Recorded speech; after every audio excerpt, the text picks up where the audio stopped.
and I really couldn't believe my ears. And then he said something. He said, "It's like you were desperate." And I just started tearing up. And I said, yes, I was desperate. Some mornings just stick with you. I drove Zeb, my 20-year-old son, to work one morning, earlier this year. I parked near the store where he worked, and I briefly reminded him, "Hey, you've missed board payments, and it seems like you don't care about keeping up."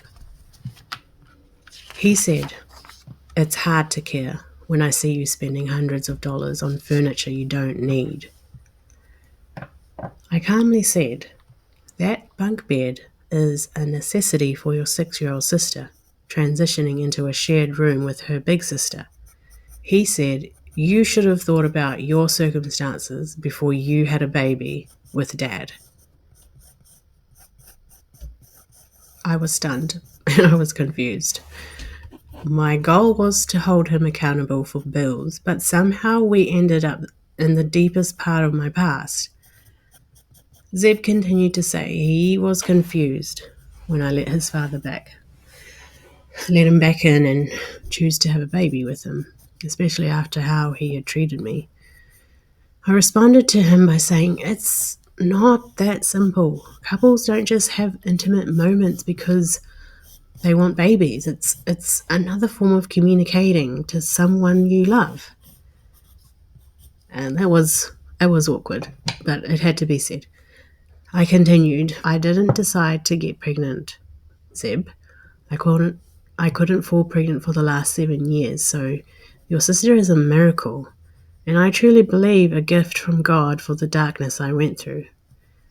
He continued to throw judgments at me, and I really couldn't believe my ears. And then he said something. He said, "It's like you were desperate." And I just started tearing up. And I said, yes, I was desperate to keep my family together so my kids would grow up with their parents around, desperate to give him one more chance. And that was the darkest time of my life. And then your sister Lethia was about to come, and I chose to name her Lethia because that name is associated with the Hebrew word Lethe, which means forget. And I believe she was given to us to help us forget. And so I'm crying, and as I'm saying all this, and my son, bless him, he came to me and he put his arms around me. It was an emotional day. I couldn't get over the fact that my child who had judged me like that, I mean, I fully expect people outside my family to view me like that, but my own child who had seen all the heartache and the challenges of living with a substance abuser, to come to that conclusion really took the mat from underneath me. I did not see it coming. But in that moment, I had to release the blame. He's young, I thought, and I need to show him the same grace that has been given to me. Because this is where a lot of us feel undone. Not by strangers, but by the people we raised, the people who watched us break and still can't see the whole picture. It hurts. When you feel like you're being gracious and you believe you're doing the right thing when someone has done wrong to you, and then suddenly you're the bad guy. It took every ounce of grace that day for me to not harden my heart and withdraw from that person. But I pulled from those dark days with Zeb's father and once again chose to be an example of Christ's love and let go of the judgment and false accusations thrown at me. And ultimately what delivered me was the reminder that God knows my heart. I learned how to lean on this truth many years ago when false accusations from multiple people that I cared about tried to eat up my joy. Instead of trying to fight for myself to be seen correctly, I learned to place it in His hands and to trust all will be revealed one day, and I need to just keep doing what's right. So you might be asking, what is this darkness I found myself in? Well, let's start with my son's false accusation of seeming desperate. He was obviously implying I was desperate for sex, which I have to note that if I was desperate for that, I could have invited any desperate man into my home for sex. But I didn't. I invited back someone who had lied to me, someone who had issues with drugs, alcohol, and who had cheated on me. Let's rewind this back a bit more to a year before Lethia was conceived. It was October 2015, and I had left my husband for the third time over his failure to stay sober and make sure the kids and I live in a drama-free home. I was hoping he would get help for the sake of our family, hoping he cared. I remember I was at church when a friend of mine asked if Josh was in a relationship. I answered slowly with some confusion, no, why? She then showed me pictures of him with another woman on Facebook. As soon as I saw the photos, I felt someone shoot something in my stomach and it felt like the ground was swallowing me up. My children were nearby and they were wondering what on earth has happened to their mother. I showed the photos to my pastor and he said, normal people don't move on that fast. Something's been going on before you left. And that really did confuse me. But I do remember having suspicions in the past, but no proof. I left church early. I just couldn't be around people. So I drove my kids to the beach. They played in the sand. I just stared into the air, not knowing what to think or feel about life.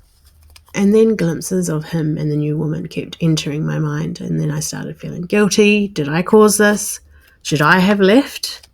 Then I started blaming the people who encouraged me to leave. I felt like it was my fault. And at that point, I had a protection and parental order, by the way. I had stopped taking phone calls from Josh. I had blocked him as I was sick of the abusive and manipulative messages.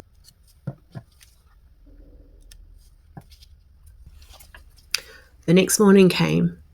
I needed answers. Who was this woman? How long has this been going on? Are they sleeping together? I needed closure. So I unblocked his number. I thought about all the things that I wanted to say to him. And I hopped onto Facebook. Yeah. I wrote a public letter to Josh on my Facebook account. I didn't care who saw it. I wanted him to know he'd broken something so sacred. Later that day, the post was gone, taken down.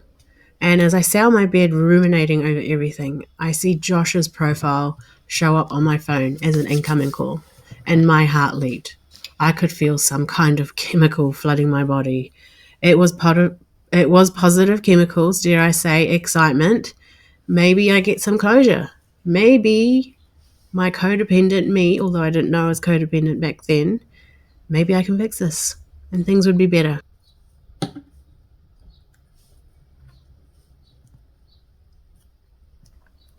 I answered, and a lot was said, including the words I both feared and longed to hear. I still love you. A few months passed and we both agreed to get counselling together. At this point, I was in another city with a new pastor and had been reading about marriages rebuilt after adultery. It was inspiring to see how God worked grace through all the parties, and it gave me hope for something better.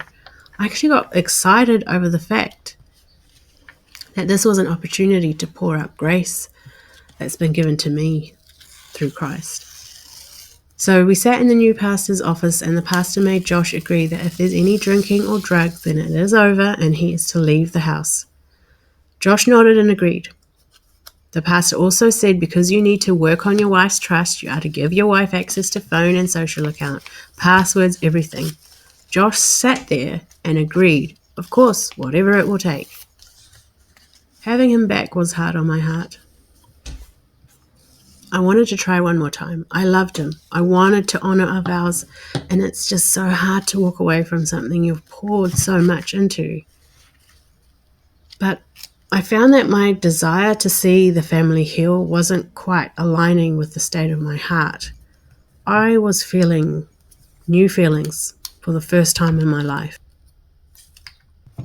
It felt like I was a sitting duck, and Josh held the shotgun. I questioned myself often, but I also knew my heart was in the right place. I kept reminding myself that the Lord is watching over me and would enable me to extend that grace towards Josh, and that God saw the heart that still hoped and still believed that Josh could do the right thing.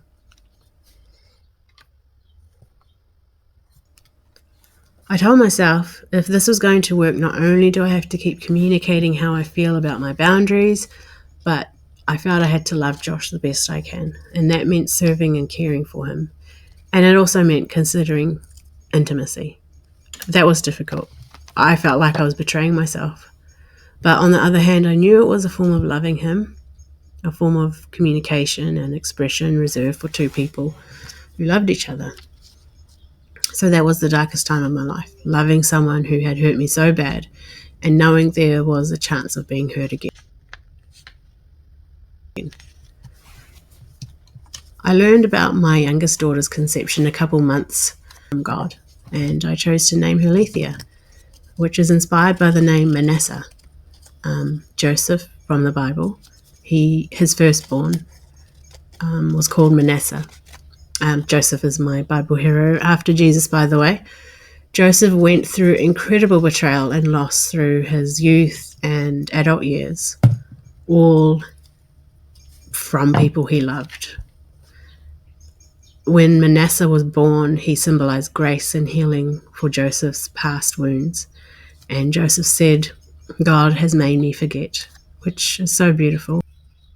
My name is Gigi, by the way. This podcast is inspired by that name, Manasseh. It is my desire that people stop here and find hope in their difficult and toxic relationships.